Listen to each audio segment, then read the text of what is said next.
Welcome, everyone. We're going to go ahead and get started. I know your time is valuable. Let's talk about the three biggest killers in retirement. That's why you're here. Risk, fees, and taxes. You think taxes are the biggest killer, but you'll be surprised. Risk and fees are also a big killer. So Yeah. my name is Imran Razvi. I go by Raz. This is Daniel Razvi. He's my son and also a tax attorney. That's what we have him on here, and we're partners in this business. Yes. And we focus on those three biggest killers: risk, fees, and taxes. And do you have to take risk to get reward? No risk, no reward. Everybody believes that. You know, when you're working and putting money away, you can afford to lose some money. But when you're retired, it's much, much different if you lose money. You don't necessarily have to take risk in order to have a return. It's just you have to take the right amount of risk. So only take what risk is actually necessary. Right. And most of our clients, we save them a lot of money in taxes. About how much do we save them? On average, over $1 million in taxes. That's a lot of money. So if you save that much money, you can probably retire a little earlier, right? Yes, most of our clients retire 2, 3, even 5 years earlier than they thought was possible, and they have more income than they thought they would have. Well, let's show them some examples of what we're talking about. But you might have seen us on Fox News or WMAL here or any of these places. And if you haven't yet, you probably will now that you've seen us in person. So let's talk about what's going on. All right. And if you want to meet with us, you can just click the link to schedule an appointment to talk about one of us on a video call, risk, fees, and taxes. And it's absolutely free.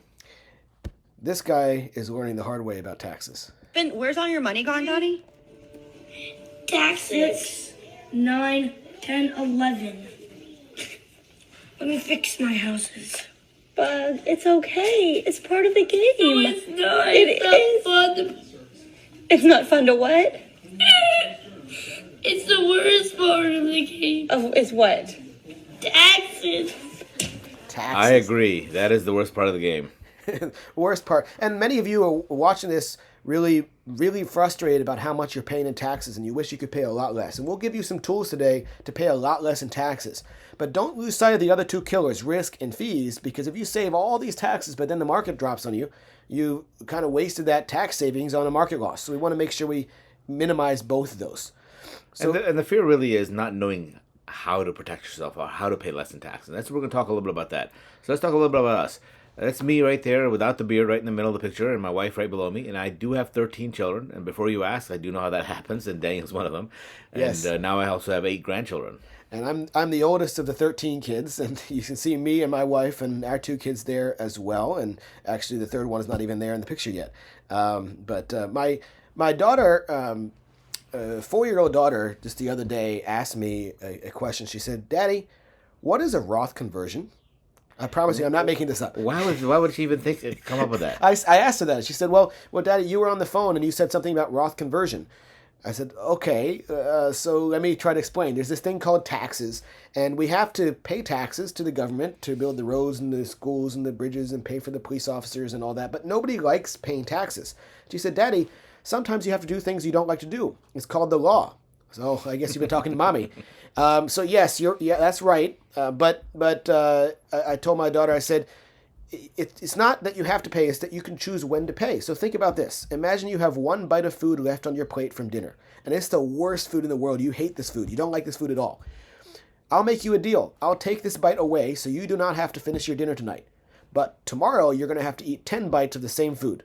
Which would you rather have? She said, Daddy, I'll take the bite now. I said, Esther, that's a Roth conversion. Yep. So now she knows, and now you know the Roth conversion. Think about that. When to pay the tax, that's your choice. You have to pay it, but when do you pay it? That's your choice. When we're not talking about retirement, we have a ministry, Conquered by Love Ministries. Yeah, we started this about 20 years ago, and this is really to help parents have the skills and tools to help their children grow emotionally well and healthy and emotionally mature adults. We've written about 47 books. They're available on Amazon.com as well as Conquer by Love. We speak all over the country. You're welcome to invite us, and my wife and I'll come, and Daniel do speak on a lot of different subject matters, really to teach parents how to be better parents. Not kids, we teach parents. And I'm a big classical music fan, so our firm supports the Baltimore Symphony, which is more local to us, but if you happen to be close to them, you can get a discount code there. We do have clients all over the country. We are 100% virtual, so we do not see clients in person. That means when you make an appointment, when you click the link and make an appointment, it will be on a video call. But that is better for you. You don't have to drive anywhere. You don't have to go anywhere, but you'll meet with. What's unique about our firm is that we have tax attorneys that will meet with you, not just the retirement planners. Right. And it's all online, it's virtual, it's via video meeting, and we found that it's much more efficient for you and us, that we are much more accessible, so you don't have to wait 2 or 3 weeks to get into the office. And what do we do for our clients? Well, we reduce taxes, we reduce risk, we reduce fees. Those are the 3 biggest killers. We reduce those 3 things. That automatically gives you a higher retirement income, and it allows you to protect your family, give more protection, and pass more to your family than you otherwise would have. Because you're always worried, am I going to spend all this money? Is anything going to be left for my family? Well, we can make sure it does. And we are fiduciaries. And fiduciary is an interesting term. A fiduciary, what does it mean? It means that we act in your best interests. That's basically it. We don't put our interest above yours. We act in your best interest at all times. But not today. Today is a classroom meeting, and we don't know anything about you. To be a fiduciary, we actually have to know what you want, because what you want is going to be different than what I want. So I can't be a fiduciary unless I know what it is your goals are, what you're trying to do, and what's important to you. And when we put together a plan for our clients, we want to show them what a difference it makes with us versus without us. Right now, out there on your own, your life expectancy is like here. With me, it's here. Without me, here. With me, without me. With me, without me. So, I wouldn't advise going home, but it's up to you. So you can either get off the webinar now and go home, or you can really have a lot longer life expectancy. It's not really your life expectancy we're talking about. We're talking about money's life expectancy. Because again, if we reduce the taxes, the risk, and the fees, then your money is obviously going to last longer. And we want it to last longer. Yes. All right. And anybody recognize this guy? You can put in the comments if you recognize him with just this much of the hair showing. I'm a massive Star Trek fan, and so when I look at this, I immediately recognize this is Lieutenant Commander Data, the android from Star Trek. So yes, his name is Data, and the first picture, though, if you're not a big, really Star Trek fan, the first picture was only insufficient data. Here's even a little more. Even with this, sometimes it's insufficient data. Yes. Insufficient data leads to poor choices. So we want to give you complete information to make good decisions about your money and your retirement. All right, so let's talk about this. This is a tax webinar. So what is a tax, Raz? A definition of a tax is a heavy or onerous demand on resources. You have a limited amount of resources, and if somebody else is demanding some of that, and it's too much for you, that's a tax. So there's 3 different kinds of taxes that we can talk about.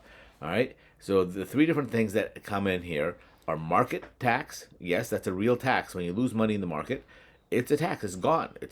And then all about advisor tax. Well, everybody thinks we have to pay an advisor because obviously nobody's going to work for free. But 40 years ago, that was really true.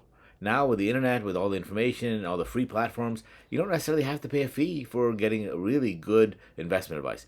And then federal and state taxes. Well, at least we get schools and roads and things like that for that, right? Hopefully. But yeah, those are the 3 types of tax. They're all taxes. They're all demands on your resources. And this is a tin can. We don't have any sponsors, so this is why it's an empty can here. But what? So I'm going to tell you a story about tin can. When was invented? Why? So a long time ago, Napoleon wanted to conquer the world, and he couldn't conquer the world because his food started spoiling and running out and stuff. So he said, "Somebody, please figure out a way to preserve food." And somebody did. This was originally called a tin jar, and this preserved food had a lid. The food stayed good in there for many, many years. It was wonderful, but there was something missing from this tin can, the original tin can. Anybody guess what that is? Put it in the comments. And wow, somebody guessed right away. Yeah, the can opener. There's no can opener on there, right? So that didn't come until almost 50 years later. And the reason we show this... 50 years? Almost 50 years. So what they do is said, well, use a rock and smash it, or use a hammer and chisel. But when you do that, you ruin the food inside, right? So this is why we talk about this, because you've been putting money away in your IRA, 401k, TSP, 403b, and so forth for 40, 50 years. And now you got to get it out. How do you get it out without ruining some of it? You could either just force it out like with a rock and without any advice, without any help from a tax attorney, or you can use us. We are the can opener. We can help you get it out with the least amount of risk, fees, and taxes so you can get to eat the food that you've accumulated, right? It's important. And that's why we work, again, hand in hand. Our advisors, retirement advisors, and the attorneys go together to meet with the clients. So make an appointment. Click on the link and make your appointment. It is absolutely free. You'll get a chance to see who we are, what we can do, and we're going to continue in this process, show you some of the things that we do. Yeah, this is an article from recently. Bank of America, which owns Merrill Lynch now, and they're warning investors to take profits. What's that? What's going on there? What they're saying is, look, we've had a huge run, and 7 out of their 10 indicators for a bear market are showing up negative, meaning that there's likely to be a bear market this year. And a bear market is a 20% loss or more, okay? And they're expecting more, especially if 70% of their indicators are saying, we're going to go through a bear market. Exactly. And, the interest rates are always on the in the discussion as well. What's going to go on with interest rates? We don't really know what's going to happen for the next several months or year exactly. But what we can tell you is when interest rates drop dramatically, that tends to be at the time of a big market correction. So if you look at through the history, I know it's a little bit small on the screen there, but starting in the 90s, every time the market was crashing, the interest rates had dropped right before that crash, or they started to drop right before that crash. And so some people say the Federal Reserve causes the market crash, but not necessarily. They just have more information and they start to lower rates in anticipation to try to make this soft landing that never really happens. Yeah, you hear about the soft landing, soft landing. That's what they're trying to do, and maybe it would be worse if they didn't do it. I don't know, but that's what they've been trying to do, and it definitely is correlation. And maybe not be a causation, but it's very correlated. And right now, AI is the buzzword. Everybody's talking about AI this, AI that, and there's a whole bunch of discussions about whether it's actually worth it, whether or when it'll ever be profitable. But one thing is for sure, it's almost the entire stock market now is AI. In fact, since ChatGPT came out a few years ago, 75% at least of the market returns have been AI related. That's crazy. 90% of the new growth in spending is data centers for AI. If they're spending 90% on AI, they're only spending 10% of the rest of the economy. That is unheard of. And that tells you that the rest of the economy may not be doing nearly as well, but it also is a little bit of a scary thing because unlike other previous big infrastructure projects, we built the interstate highway systems, we put the electric grid in, the railroads, all those big infrastructure that cost huge percentages of the economy to put in place. Those systems were there 20, 30, 50 years later. They're still being used. They got to be updated, but they're mostly still there intact. That's not the same with AI because these data centers are outdated every 3-4 years. The chips don't last very long because they make new and better chips, and the power requirements aren't there. So there's a lot of problems there. It feels a lot like a bubble. Excuse me. There was another bubble 30 years ago, the dot-com bubble.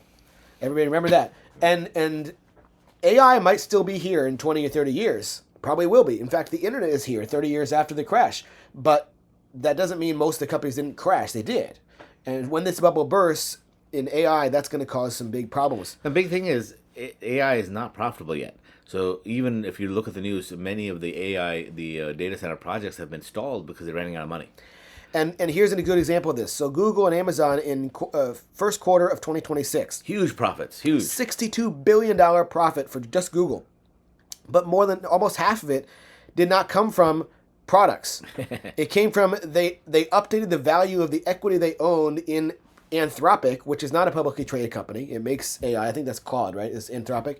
And that company became more valuable. Why? Not because they started making profits. It's because Google invested more money in that same company. So that created more value for that company, which caused Google to be able to post this huge supposed profit without actually creating any product. It's like taking money out of your right pocket, putting it in your left, and still thinking the money in your right pocket's still there. And so now you feel like you're richer. But no, it's all circular. And that's the problem, is everybody's investing in these circular channels, and mostly it's AI. So the value is going up, but there's no money to actually be able to spend. So the economy is suffering because the money's not going back into the economy. It's just the value is going up. And then we have the commercial real estate problem at the same time. Yeah, what happened 6 years ago? We had COVID, right? And with COVID, people had to go work from home. And guess what? They liked it. They didn't want to come back to the office. So they refused to come back to the office, and most of these office buildings are empty. So when you have a $200 million office building that's 75% empty, it's not worth $200 million anymore. And so now it's worth less. And what happens? See, commercial real estate is not like your house, your home. It's not a 30-year mortgage. It's usually a 5 to 7 year balloon rate. And what happened 6 years ago was a lot of these were financed. And in the first couple of years of COVID, companies refinanced. But now they're realizing that these buildings are not worth it because they're empty. So they got to refinance at a 3.5% or 4.5% higher rate. That means almost double the rate what they were paying earlier. That's crazy.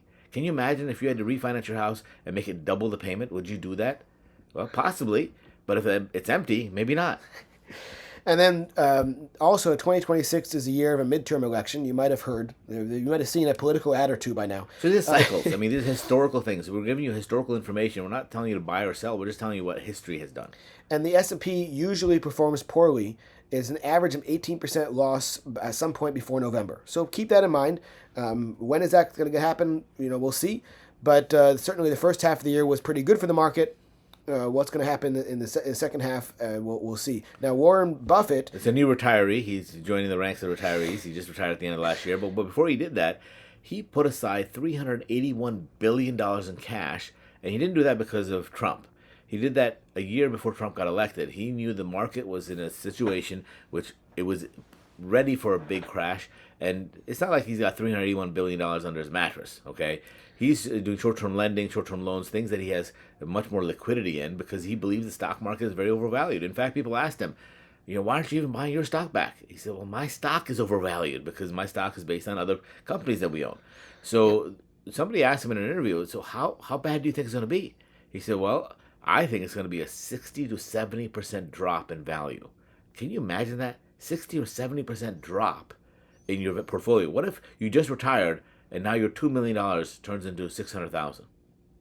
That's crazy. You're not going to be able to pay the bills. I mean, what you earned and saved and grew is going to be gone, and you're going to think about, well, can I get my job back? I just, retired.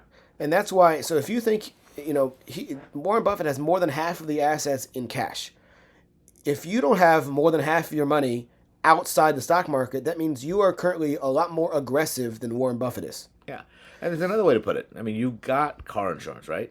You drive a car, you got car insurance. Mm-hmm. And you got a house, you got home insurance, right? Do you have insurance on your retirement? This is Warren Buffett put insurance on his company to make sure it survives this big downturn. Do you have insurance on your retirement, making sure you have the same protection? And we'll talk to you how to do that. So, I mean, what can you do? You invest in the market. The market always goes up, right? So this is a chart of the market from 2000 to 2023. And it always goes up, right? You write it out. What is the actual interest rate if you write it out? So take a guess. What was the average return for that 22-year period in the stock market? Oh, we got several people guessing 10%. Nope. That's right. Most people think that. 10%, 8%, 7%. But most people think that, 8 to 10%. But there's actually 4.28. That's all the market did. 4.28% return on average for 22 years. That's crazy. I mean, especially when you think of the last 3 years, we've had double-digit returns. Like, well, we've had 14, 15, 18% returns. Why are you showing 4.28? Because what actually happened was this. Yeah, so we had a 50% loss in the dot-com crash. Well, if you drop 50%, you only need 50% to get back, right? You need 100% gain just to break even. And we did that, right? So yeah, then we had a crash again in 2008, 50%. Just when you got your money back. And then we had to gain 100% just to break even. So for the first 13 years, the average return was actually 0 for the stock market. But at least, during that 13 years, I don't think I paid taxes or... You didn't pay any taxes or fees during that time either, right? Of course not. So that's still taking money out of your pocket, but we're just talking about the market here. But, think about this. You think that you did better than that. Obviously, it looks like it because what happened is every paycheck, your money's going into your retirement accounts. Your company's matching money going into your retirement accounts. Your retirement account may actually be going up, but the value is there. And when you're doing this, it's buying it on sale. It's called dollar cost averaging.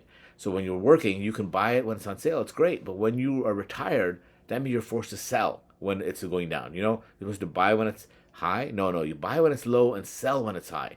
The problem is when you're forced to sell, that's called dollar cost savaging. So when you're retired, it savages your money. You don't have that same benefit. So what other option do you have? I mean, this is it, right? This is where you can invest the money. During that time, at the time in 2000, the 20-year Treasury was paying 6.86%.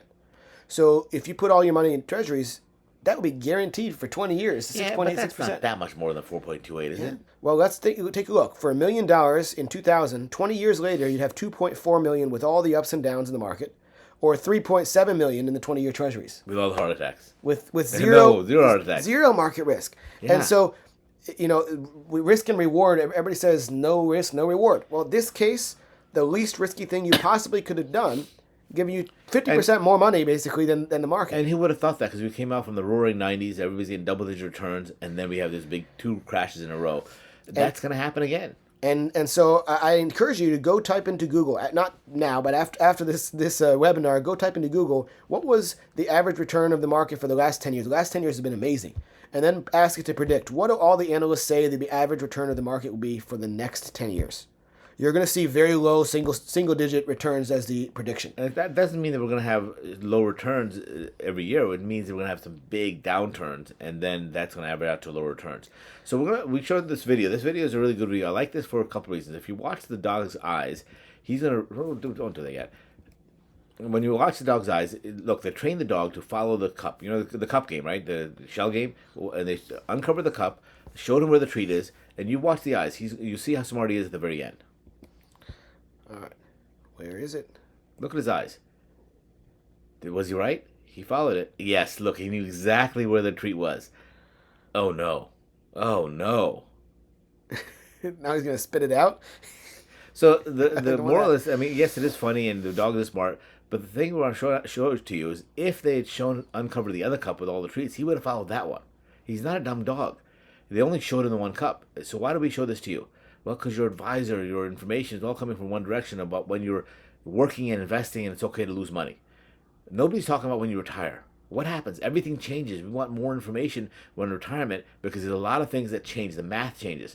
And so we're here, we're going to uncover the other cup and give you a lot more information. And that's really what the game is. If you have more information, like this dog, if it had better information, it would have had a better choice. We want to give you better information so you can make a better choice. And the best way to do that is make that appointment. Click the link, make an appointment, get some information so you make better decisions. And some people say, well, you just cherry-picked the wrong time in history. Other times would have done so much better in the market. And, well, that's not always the case. Look at this. We had that 13-year period of zero returns, and as we showed you, but then before that, there was a 26-year period of zero returns. And before that, there was a 52-year period of zero returns. Imagine putting $1 in 1901 and waiting 52 years, you still have $1 worth of buying power. This one's inflation adjusted. But why would anybody do that? It doesn't make any sense, right? Except the fact that people used to invest because they used to invest into a stock, which was a part of a company. And when the company made profits, that means the profits came back as dividends. And dividends came back to the client, to the people, and the people spent it. It reinvested in the economy. It's great. But what happened later? Well, in the middle of that, the time period, at the end of that 52 years or so, we started getting rid of pensions. Companies started, got 401ks, tax deferral, all those different things.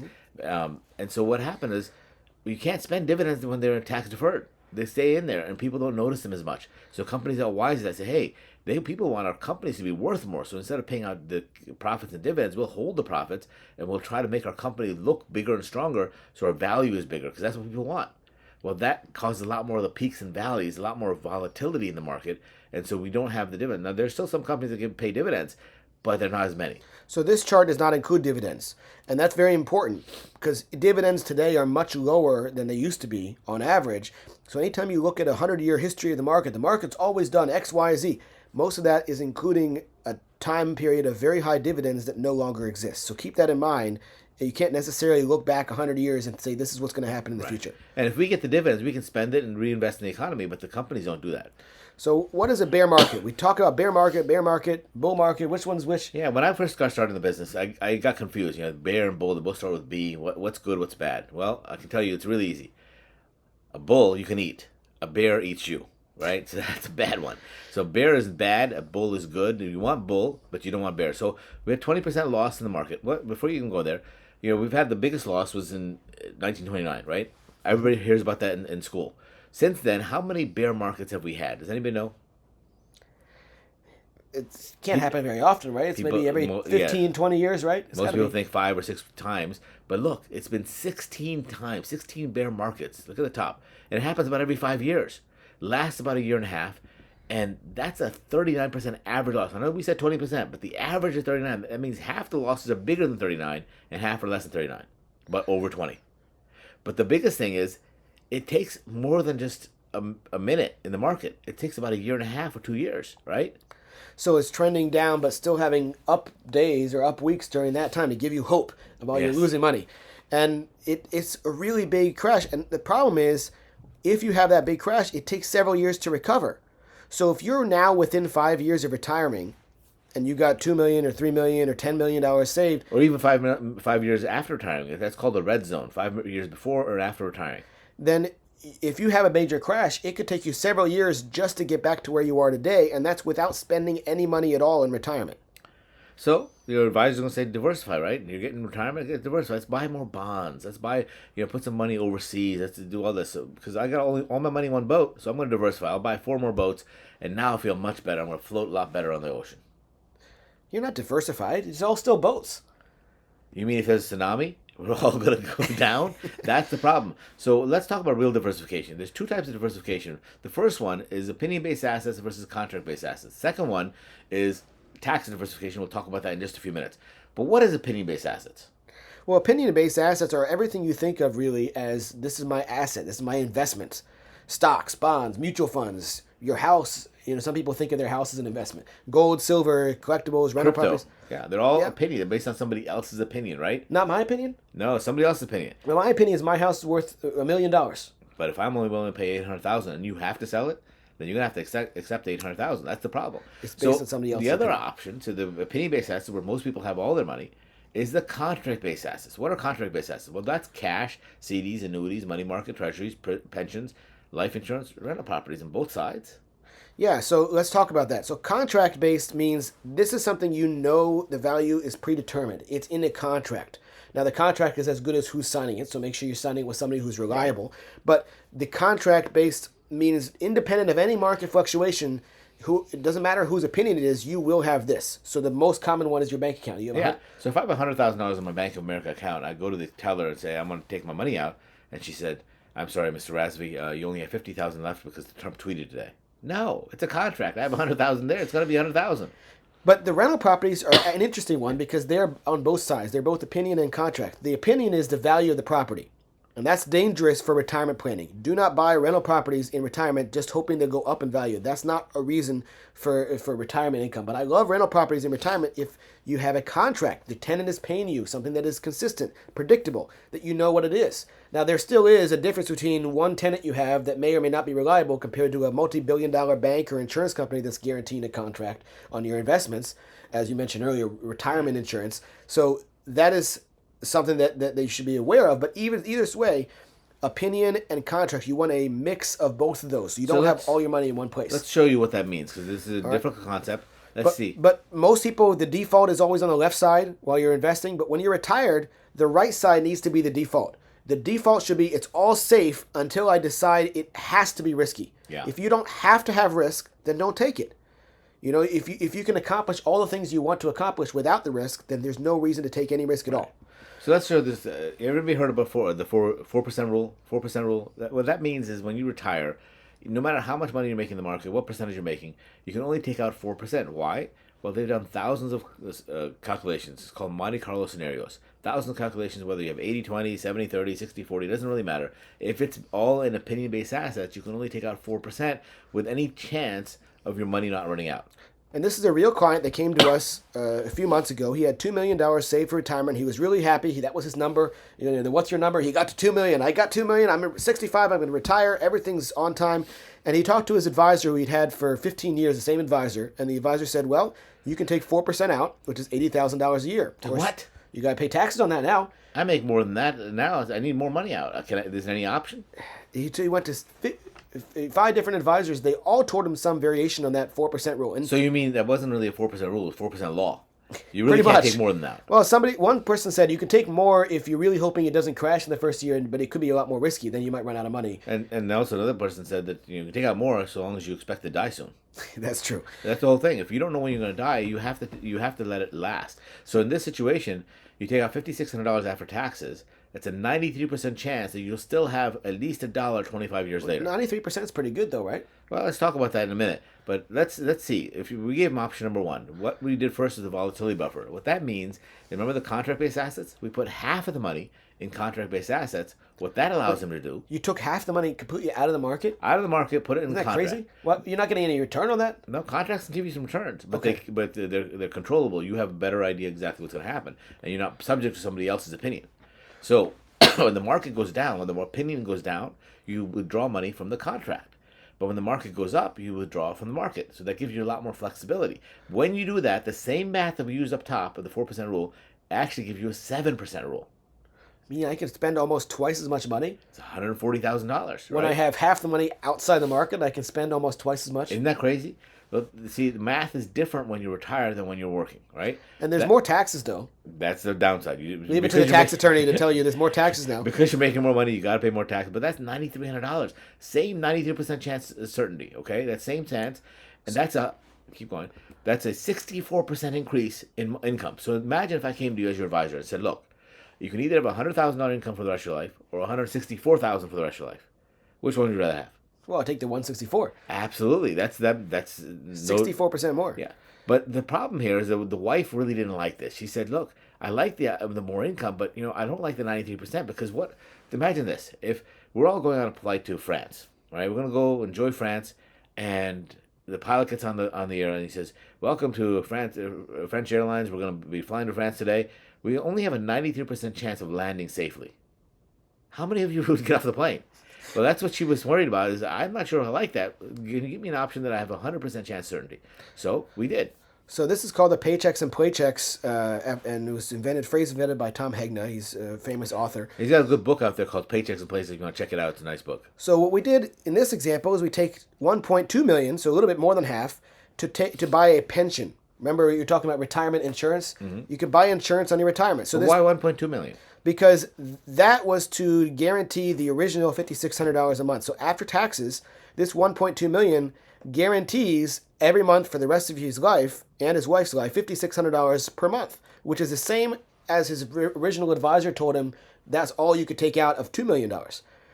That leaves $800,000 extra for play money. Mm-hmm. So what do you do with the play money? Well, you can take more money out. Yeah, or you can leave more to the kids. But overall, that's a 58% higher income. That's a lot more money with a 100% chance of success. And it's a 100% guarantee on the original income that the other advisor said it would take all your money to do this, and it's not even guaranteed. So this only took 60% of the money. After we showed them the client said, well, we like this, but we want something different. We only need $3,000 to make sure that we meet our bills. So can we put more on the other side? Yeah, that's what a fiduciary does. We show you some options, and then we adjust the plan and flesh it out based on what's important to you. And it worked out great for these guys. Again, insufficient data leads to bad decisions. We want to give you complete information to make good decisions about your money. You don't have to be held hostage to this 4% rule. You could spend more. You just got to take it out of the market first. And some of you guys are just complaining that we're talking too fast. We have to because we have a limited time. We want to get through a lot of things. But when we do meeting with you, we will talk much, much slower. And you can slow this down later if you want to. Again, click the link and schedule a free call with us, and we'll be happy to talk to you, one of our advisors there. And so we talked about risk, and let's talk about fees. Okay, these are all the fees that are listed up there. They're listed by New York Times, Forbes magazines. They come up to 5.5%. Do people really pay about that much? Well, most of our clients, when we do an analysis, we find they're paying almost 2% in fees. So what is an analysis? Well, risk, fee, and tax analysis. So when you meet with us, we're able to do that for you. We take all of your data and we put it into our systems. Our attorneys look through with a fine-tooth comb, and we come out with, here are the fees you're paying, the ones you know about, and also the hidden fees that you don't know about. That's causing your money to go down. And fees are really, really expensive. But some of you guys think that you're not paying 2%. You're only paying 1%. So let's say maybe you're right. Maybe it's only 1%. Maybe you're the different than most people. Exception. Yes, yeah. Exception to the rule. So let's say I got $500,000. I'm going to go to Daniel. Daniel, can you invest this $500,000 for me? Sure. I'm going to beat the market. Really? $500,000? So what kind of interest rate do you think I can get? Well, the market, remember, only did 4.28% for that 22-year period. I'm going to give you 5%. 5%. So what does that mean? Over the next 25 years, how much is that actually in money? $1.2 million of growth. On top of my 500, that's pretty good. So I got my 500. I'm going to make another 1.2 million over the next 25 years. That's a lot. So how much are you going to charge me? Only 1%. Only 1%. That's it. Just 1%. So what does that 1% fee look like?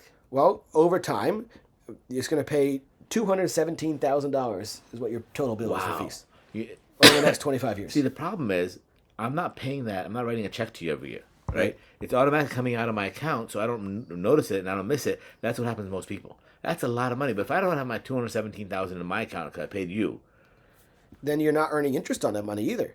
So the lost opportunity cost is what that is. That's an extra $159,000 that you lost. I'm almost out of words to talk about. I mean, this is crazy. If you add 159,000 to the other, that's $376,000 that is gone from my account. So let's show it a different way. So if I made $1.2 million, right? You did that, but I paid $376,000 in fees. That's a 31% tax. You guys are thinking about maybe 12 or 22% or 24% tax. How do we avoid this? What about avoiding a 31% tax on your growth? That's crazy. So that's why we say fees, this is the second killer in retirement. There are three killers: risk, fees, taxes.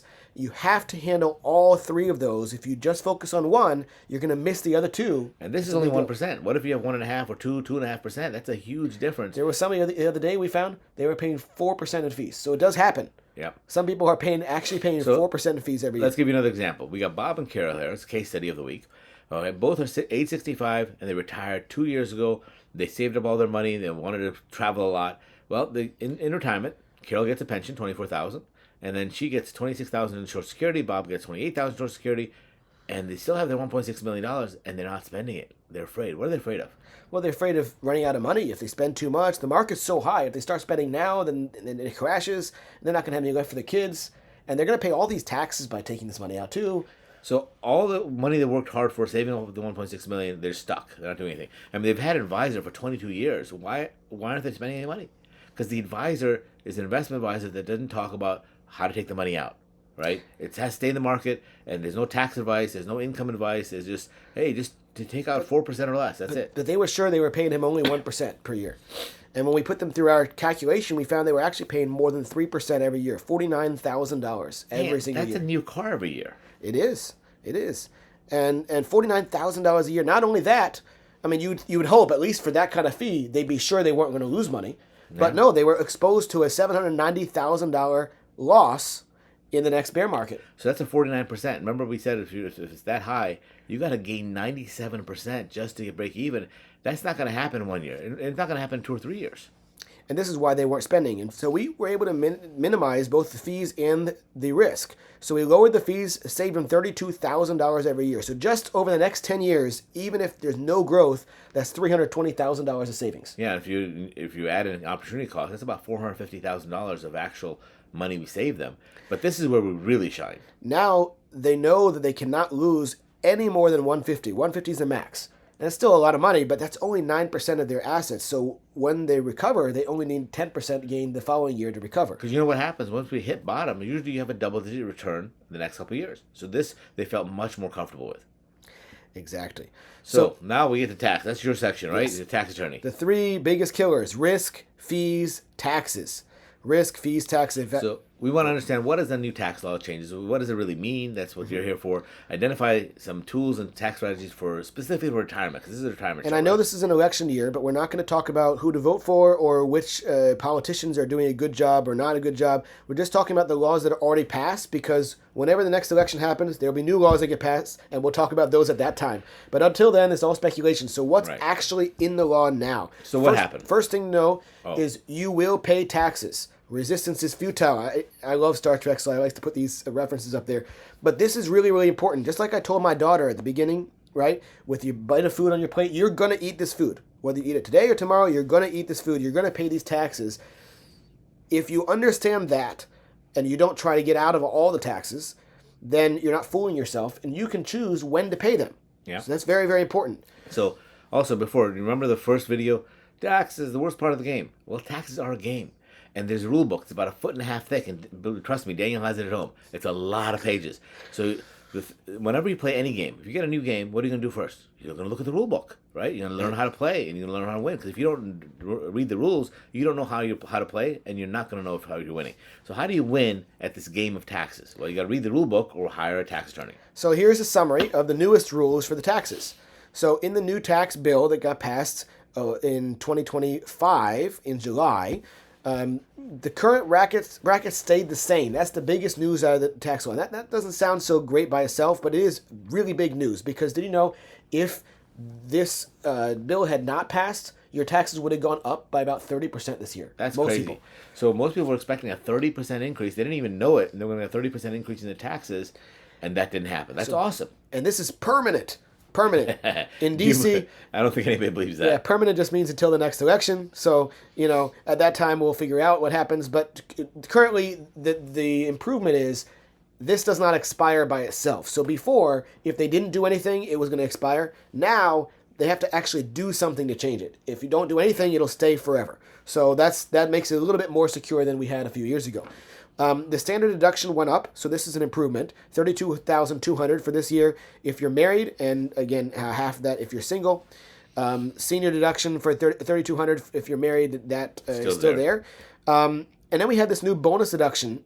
It's $6,000 per person, and this is cool. Whether or not you itemize, you still get this bonus deduction. It's only 65, but it only for the next 3 years. And you gotta, if you're making too much money, meaning if your modified adjusted gross income is over 150,000, it starts scaling down, so you don't get as much of a bonus. Exactly. But if you have, less than 150, your now total standard deduction is $47,400. That's pretty good. But some of you guys are thinking, well, 47,400, that's still not enough for me.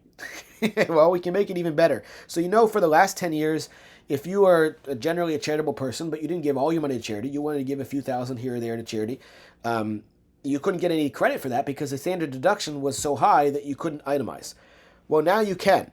So you can deduct now $1,000 per person. So if you're married, $2,000 for charitable deductions, even if you're doing the standard deduction. That's cool. So you can, even though you would otherwise have to itemize, you don't have to do that. You can add it to this. It's almost like itemizing with the standard deduction.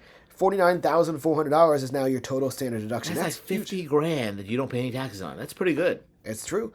And then we have, if you are going to itemize, the other things that change, the SALT deduction. What does SALT stand for? State and local tax. State and local tax. So it used to be $10,000 was the most you could deduct, and if you're in a high tax state, then that was not a very high cap. Now it's $40,000, and this is actually, interestingly, this is the only part of the tax code that really doesn't benefit married couples. So normally married couples have about twice as good for taxes as single, but it's not 80 for married. It's 40 whether you're single or married. It's still 40. So that's the interesting thing there. But it's still 40 is much better than 10. And remember we talked about incentives, the rules, the games? Well, this is incentive. The government's giving you an incentive to buy a car that's assembled in the U.S. Does it have to be a Ford or a Chevy? Nope. So long as it's assembled here, the parts can be made anywhere. So it doesn't have to be headquartered here. Nope. It just has to be assembled here. That's interesting. So if you go to the dealership, I'm sure they'll be very happy to tell you which cars qualify for this. This is above the line, so you don't have to do the itemized. Again, they're adding things that don't even make you itemized, and you can take these deductions. So that's pretty cool. And now you can also deduct mortgage insurance again, PMI, which is really, really nice. It's helpful. It may not help you, but it may help your kids or grandkids buy a house because they may not have enough money to put down. Or if you're selling a house, it helps the person buying it to afford the bigger loan, and so that helps you sell it better. And then on the estate planning side, the threshold increased to $15 million. It was going to drop in half. So if you were close to that, you were going to have a 40% tax on like half that money. That's not happening now. So $15 million is per person. So $30 million if you're married. For most of our lives, it's been $1 million or less. So this is a pretty big deal. You have a lot of room in there to, in fact, Daniel told me the other day, with this $15 million, $30 million total exclusion, this is a great time to die. Now, I don't mean actually die. I mean pretend to die so that you don't have to pay the estate taxes. Yeah, use the rules in your favor. When I say pretend to die, I mean move it to certain types of trusts that can hide it from estate taxes legally.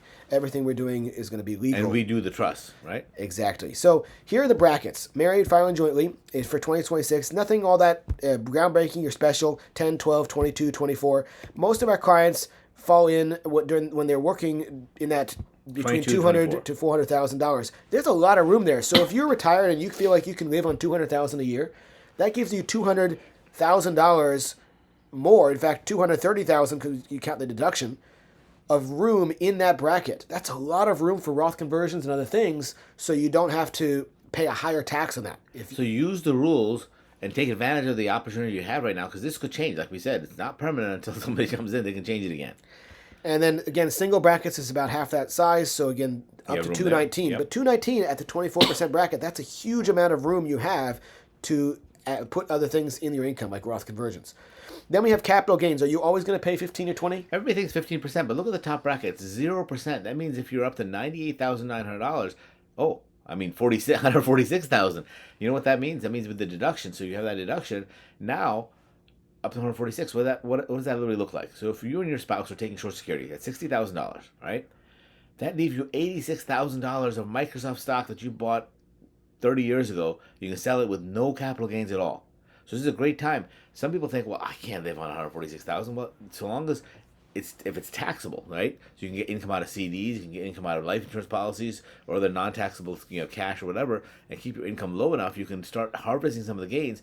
Why? Because we'll show you, but we showed you Bank of America is telling people to take the profits, get out. This is a chance to do that. And if you're single, yeah, single is about half the size of those brackets, but still a lot of room with no. And this is, again, not counting things like Roth or life insurance, like you said, that are tax-free.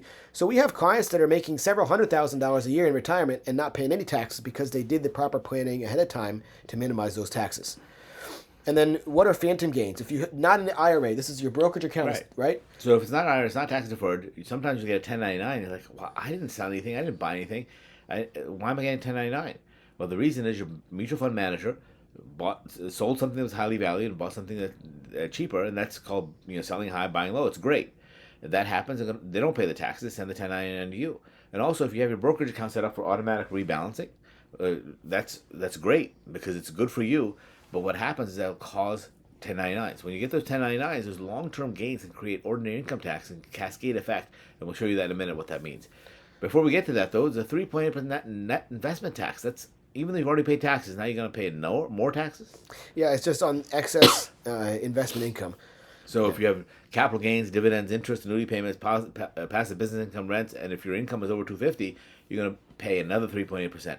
Now this can be changed by reconciliation vote. Okay, so we didn't really talk about politics, but they can change this easily to 5.7, 7.9, whatever they want. Yep. And then we have Aunt Irma. Who is Aunt Irma? It's Uncle Sam's sister, Aunt Irma. She comes to visit and stays for 2 years. Oh, no. So what is that? You might have heard of Irma. It's a Medicare payment. There's a Medicare adjustment. If you have too much income 2 years ago, then today you pay a lot more for Medicare. And some of you have been thinking about this and you've been worried because you're thinking, oh, I want to do these Roth conversions. I want to do other things with my tax situation. But if I do that, I'm going to pay so much more for Irma. You could be paid at... How much more could you pay? $500 a month per person, so $1,000 a month per person if you're married. Yeah, that's crazy. So that's a lot of money you're paying. That's too much. And why would you do that intentionally? Well, remember when we said we were going to save you quite a lot of money in taxes? On average, our clients save over $1 million in taxes. Some of them save a lot more. Here's a real example from just recently. We had saved a client more than $2 million, $2,098,000 in tax savings. So that's what he did by doing conversions to Roth and other things. But his Irma went up. Yeah, so the result of that was now he pays $138,000 too much in Medicare costs. That's a lot of money. So really his savings was only $1.9 million instead of $2 million. I think that's okay. It's still worth it to do the conversions. So don't miss the forest for the trees. Irma is important, and we will count that as part of the consideration when we see how much we'll save you. But the total savings is usually so much greater that it's definitely worth it to go in the higher Irma bracket.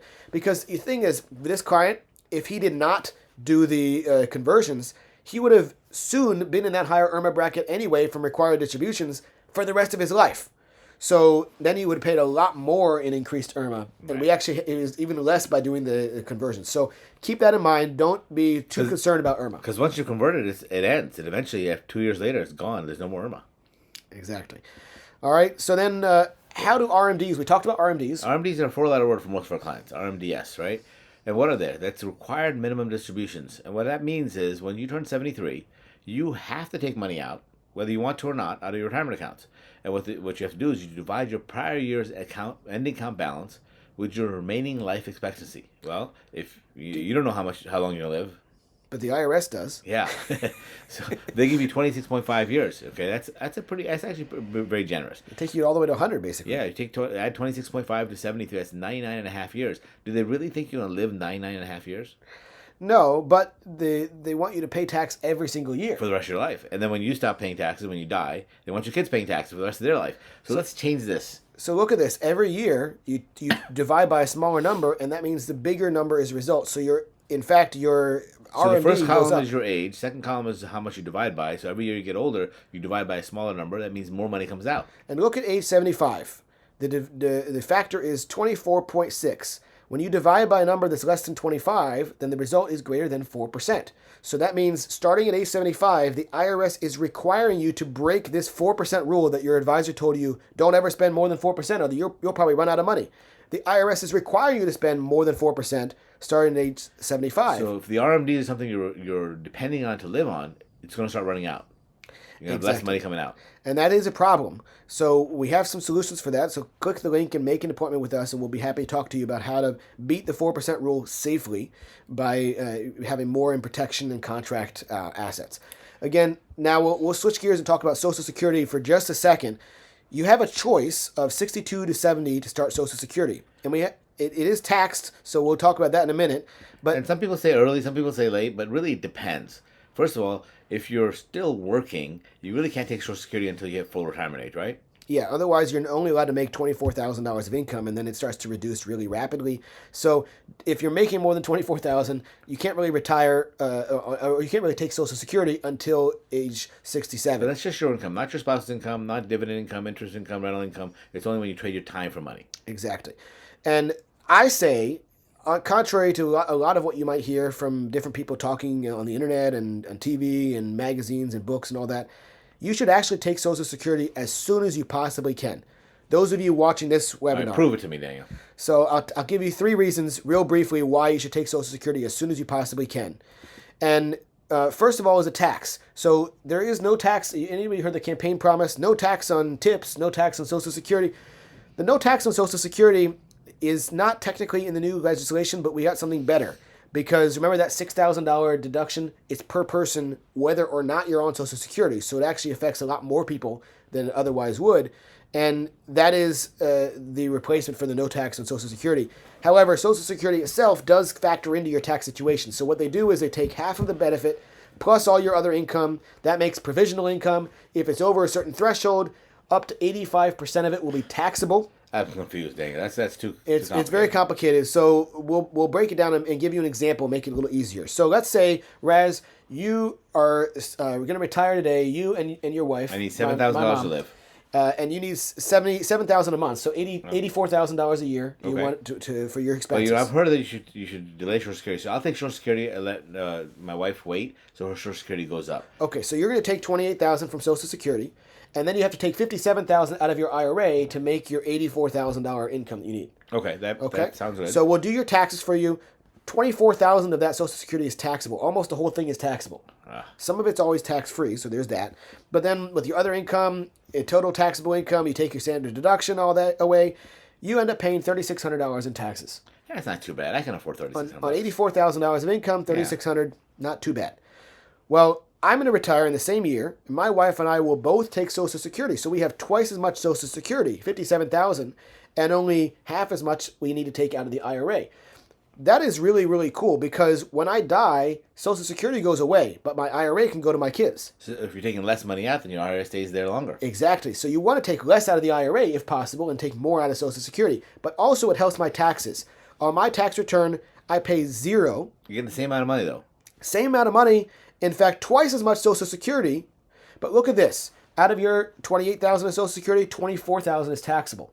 Out of my $57,000 of Social Security, only $17,000 is taxable. That doesn't seem fair. You're taking more Social Security and less of it's taxable. It's because only half the Social Security counts towards the original income. Exactly. So that makes my tax a lot less. In fact, I will be $4,800 richer every year that I take it early before you do. Wow, that's a lot of money that you get to keep instead of paying the IRS. Exactly. So one more reason, if you take it at 62, let's say you get $2,500 a month, you wait till 70, you get $4,500 a month. That's a lot of money. It's $2,000 almost. Yeah. So that's why you should wait. But what do you miss? You miss the money you would have had. $2,500 for 96 months. That's $250,000. That's a lot of money. It's a huge loss. Now But you'll make it back, right? You do. It takes you 10 years to make it back if you don't count the opportunity cost. So if you didn't really need the Social Security, you could always invest it, or you could let your investments keep growing and you don't have to take it out. So the break even is really 83. That also happens to be the average life expectancy of an American turning 62 today is age 83. And the reason is the Social Security Department is trying to give you the exact same amount of money no matter when you take it. if you live to an average age, it will always be the same amount of money. You take it early, you get less. You take it later, you get more, but for less years, so you end up at the same. But the problem is you don't know how long you're going to live, right? Correct. And again, only one of two things you can leave to your kids. You can leave the IRA or the other investments. You cannot leave the Social Security. So it would make sense to take that earlier because you are 100% guaranteed you can't leave that to your kids. Then there's also the tax savings, and then there's inflation. Now, this year we got a 2.8% increase in 2026. Please. Inflation was much worse than that. Inflation was bad. How bad was inflation? Inflation's gotten so bad that now I need a cosigner just to pay cash. How bad is inflation, really? Inflation is, again, so bad that now I'm getting pre-declined credit card offers in the mail. Inflation is so bad that Dave Ramsey's probably going to be starting to offer credit cards soon.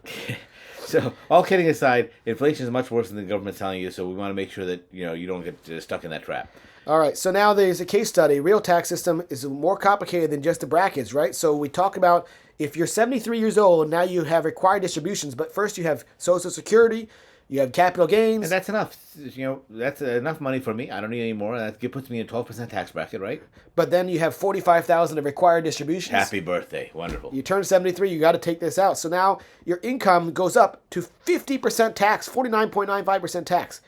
Now you should be in that red line, which is 12% down there, but you're paying almost 50% on that required distribution. Well, show me, how does that actually look like? Well, if I took $1,000 out, I only pay 12% tax, right? Did that happen? The 12% bracket, well, that's true, but that now caused $850 of Social Security to now become taxable, also at 12%. That's $102.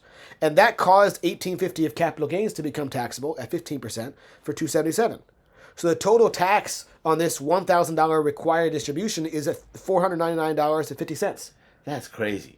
I thought 20% was expensive. 12% is what I was aiming for. Now I'm paying 50%. That doesn't make sense. And it's crazy, but that's the difference between working with a CPA versus a tax attorney. You need a CPA accountant to do your taxes, great. But working with a tax attorney, we look at this ahead of time and say, how can we minimize this for the future? Because we're long-term planners, not short-term planners. Because CPA is going to say, write the check or go to jail. And the tax attorney says, I don't like this. I hope you don't like it. Let's fix it long-term. Okay? So here are some tools for you to take advantage of. If you're not the average person, you have a little bit of wealth. Remember we talked about two types of diversification? There's opinion-based assets versus contract-based assets, one type. Second type is tax diversification. What does that look like? So tax diversification, you don't want to have all your money in IRAs or 401ks. You generally have, most people, when they come to us, they have everything in the IRA. You have different accounts. You have IRA, Roth, non-qualified, tax-free, real estate. They're all taxed differently.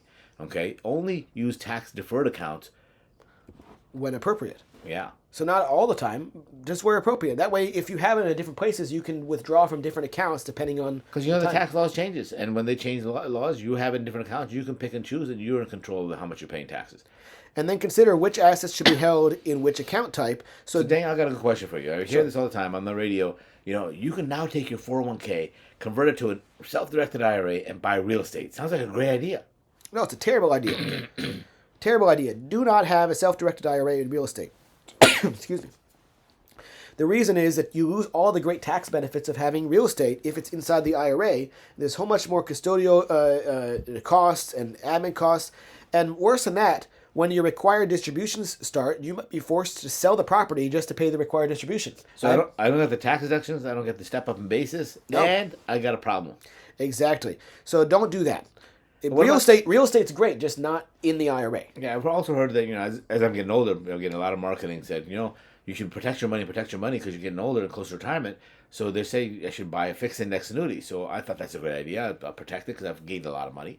So I'm going to take my Microsoft stock that I bought when I was back in college, and I'm going to sell that. I know I'm going to pay capital gains, but then I'm going to put that in an annuity. Does that make sense? Well, now you'll be safe, but it does create a problem because you've paid all this tax that you didn't have to pay. You pay capital gains, then you buy the annuity. The annuity creates income tax, which is worse later.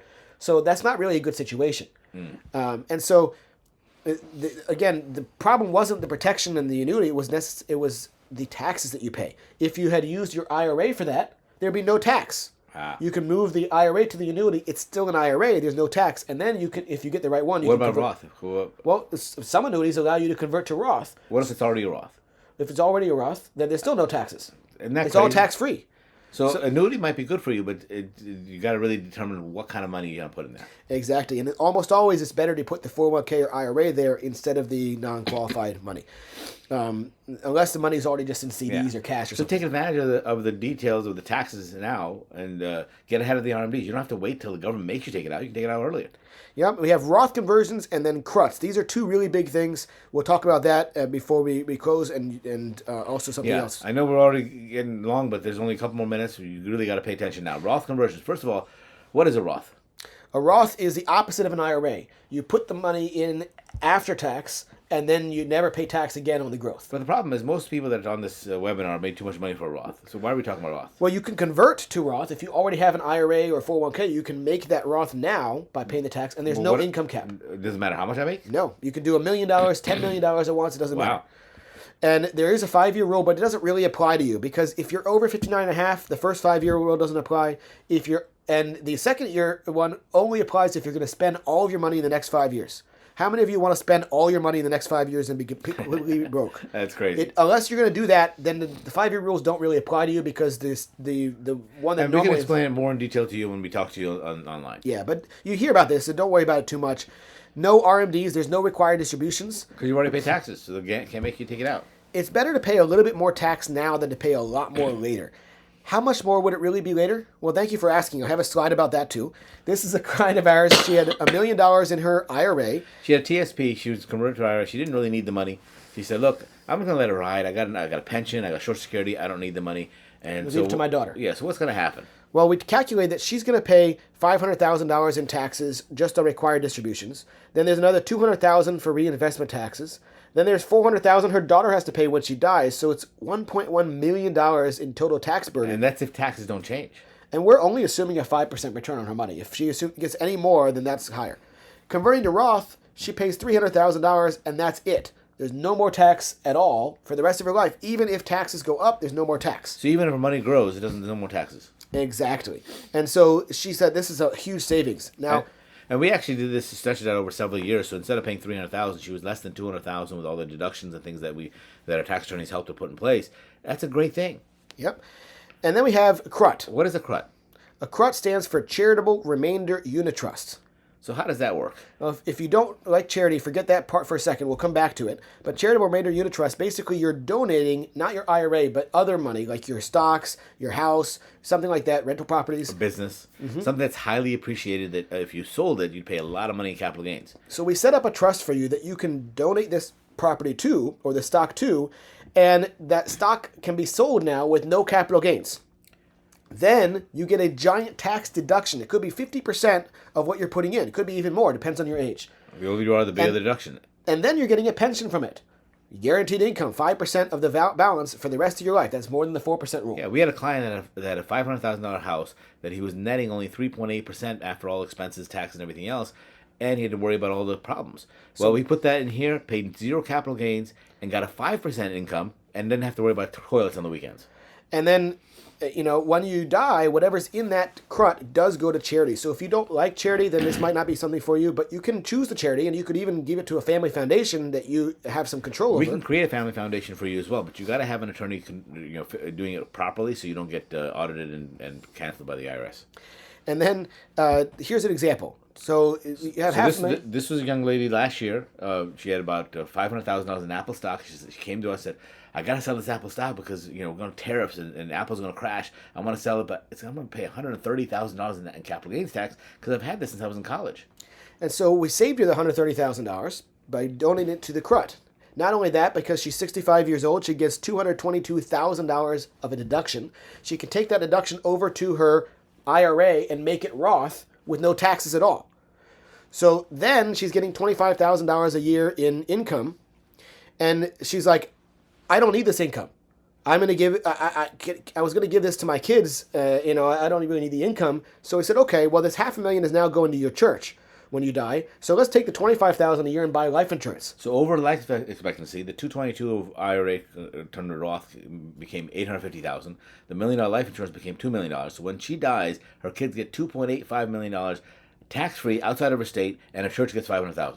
The only one losing is the IRS. Don't worry about the IRS. They got plenty of money. I got one more quick thing for you. So bonus depreciation. This is a newer one. This is a little bit more complicated, but if you have a lot of assets to convert and you're in that highest bracket, bonus depreciation can really be useful for you. You can set up a business and you can create a loss that can be taken against other income. So let's say you buy a plane for $3 million, and even if you only finance it, you only put down a few $100,000, you can deduct the whole $3 million at once. So you mean I don't have to have $3 million to put down? No, you can do that. You have a huge deduction. Now, you can only use a certain amount per year, $512,000 if you're married per year against Roth conversions. You can use unlimited against other business income.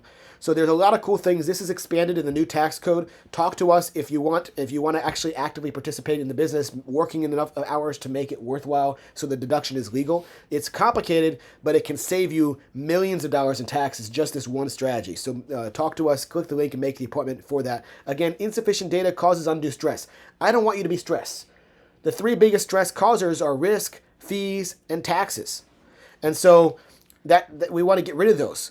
Legacy, estate planning. If you don't have more than 15 million, don't worry about this. If you do, you should talk to us because there's more complicating factors that we'll get to.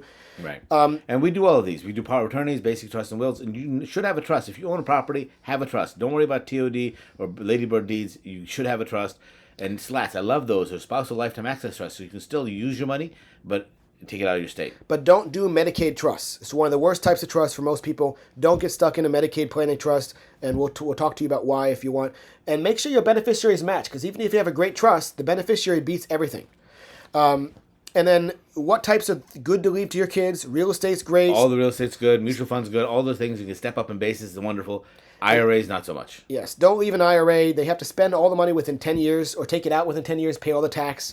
Roth IRAs and life insurance, these are great to leave to kids. Very smooth, very easy transfer. Even at your current age. But the house, should you leave your house? Not without a trust, because the kids love each other. Yeah, but then I want to sell it, I want to rent it, I want to move in, and now these are your three happy, loving kids, and we really don't want this to happen to you. So make sure you have a trust, and it says what to be done with the house. So what other retirement pitfalls? We got market tax. It is really a tax. It doesn't come back. It grows from there. And then long-term care costs. You don't have to have long-term care insurance. You just have to have a way to pay for it. Inflation's really bad. We talked about that already. Boomerang children. These are the children that you paid for: their boyfriend, the girlfriend, the car insurance, the clothes, the college. You launch them, and they come back. Well, Daniel has a solution for that. Yes. They won't move back home if they can't find it. So this is something that you could do if you want to buy an RV. So all kidding aside, we're at the end. And so what happens if you make an appointment? This is really, really important. If you make an appointment with us, it doesn't cost anything to get the first appointment.